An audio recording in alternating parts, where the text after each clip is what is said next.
একদিন ইচ্ছাধারী নাগিনী দেখতে পায় নদীর কিনারায় তার বাচ্চা আহত অবস্থায় পড়ে আছে। তখন নাগিনী জোরে জোরে চিৎকার করে, কে করলো এমন কাজ? তখন নদী হতে জলপরি উঠে আসে আর সে বলে, এখানে হৃদয় এসেছিল। এতটুকু শুনতে ইচ্ছাধারী নাগিন রেগে যায় আর হৃদয়কে খোঁজার জন্য বেরিয়ে পড়ে। এদিকে হৃদয় ক্লান্তি দূর করার জন্য একটি গাছের নিচে শুয়ে পড়ে।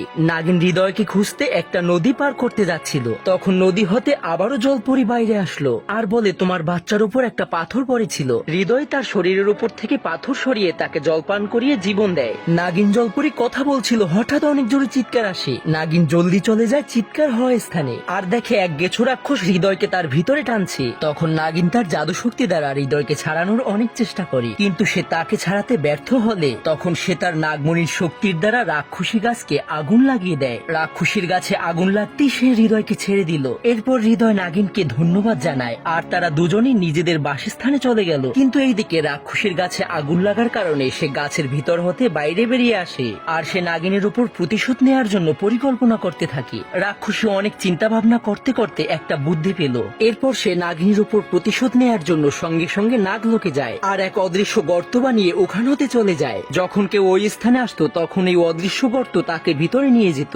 এমন ভাবেই নাগলোকের অনেকেই ওই গর্তের ভিতর পড়ে যায়। একদিন ইচ্ছাধারী নাগিন ওই স্থান হতেই যাচ্ছিল, তখন সেও ওই অদৃশ্য কুয়োতে পড়ে যায়। নাগিন নিচে আসতে দেখতে পায় এখানে অনেকগুলো নাগিনীকে একসঙ্গে খাঁচার ভিতরে বন্দি করে রেখেছে আর সেই খাঁচা ঝুলিয়ে রেখে নিচে দুই রাক্ষসকে পাহারা দিতে দেওয়া হয়েছে। এরপর নাগিন সাপের রূপ ধরে খাঁচা হতে বাইরে বের হয়। নাগিন বাইরে আসতে রাক্ষসরা তার উপর আক্রমণ করে, কিন্তু নাগিন তার জাদু শক্তি দ্বারা রাক্ষসের আক্রমণকে হারিয়ে দেয়। এরপর যখনই তারা আবারও আক্রমণ করার জন্য নাগিনীর কাছে আসে তখন নাগিনী তাদের উপর দংশন করে আর তারা অনেক দূরে গিয়ে ছিটকে পড়ে। এমন সময় ওই স্থানে রাক্ষস এসে পড়ে আর রাক্ষসী তার জাদু শক্তি দ্বারা নাগিনীর উপর আক্রমণ করে, যার ফলে নাগিনী তার আসল রূপে ফিরে আসলো আর সে এক খাঁচায় বন্দী হয়ে গেল। এদিকে নাগিনীর মেয়ে তার মাকে খুঁজতে খুঁজতে ওই অদৃশ্য কুয়োর ভিতরে পড়তে যাচ্ছিল।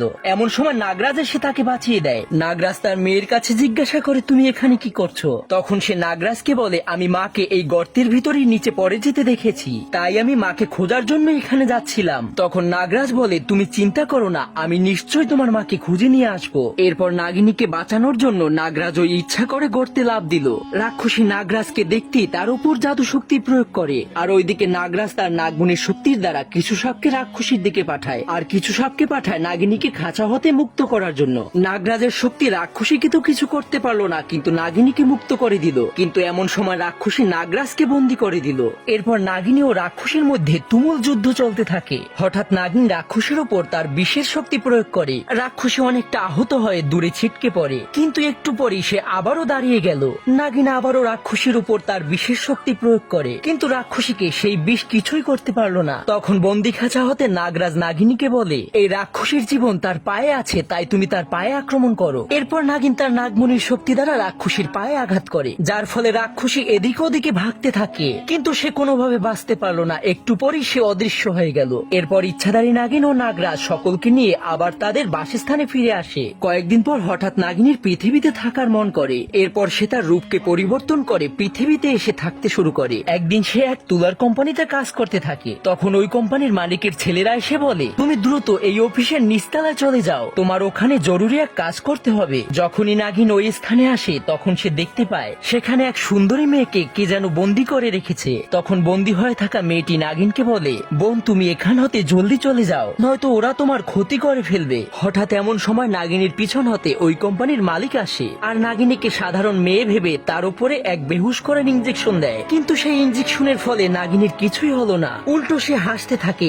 এরপর সে তার আসল রূপে ফিরে আসে। এরপর নাগিনী তার জাদু শক্তি দ্বারা সকলের চোখের ওপর আক্রমণ করে যাতে সবাই অন্ধ হয়ে যায় এবং ওই বন্দী হওয়া মেয়েটিকে মুক্ত করে তার বাবা মায়ের কাছে পৌঁছে দিল।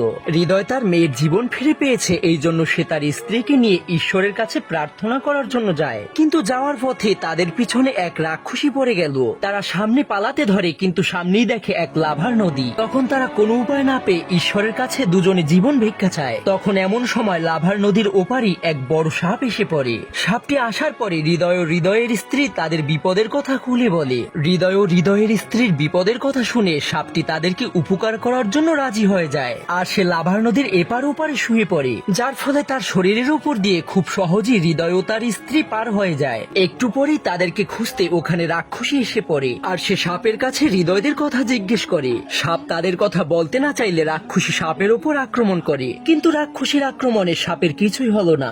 রাক্ষসী সাপকে হয়তো একটি সাধারণ সাপ ভেবেছে, সে বুঝতেই পারেনি যে এটা একটি ইচ্ছাধারী নাগিন। এরপর ইচ্ছাধারী নাগিন তার নাগমণির শক্তি দ্বারা রাক্ষসীর উপর আক্রমণ করে, যার ফলে রাক্ষসীর জীবন ওখানেই সমাপ্ত হয়ে যায়। তো বন্ধুরা, আপনারা কে কে নাগিন ও জলপরীর গল্প পছন্দ করেন তারা অবশ্যই কমেন্টে জানিয়ে যাবেন। কথা হবে আবার নতুন কোনো গল্পে। ধন্যবাদ।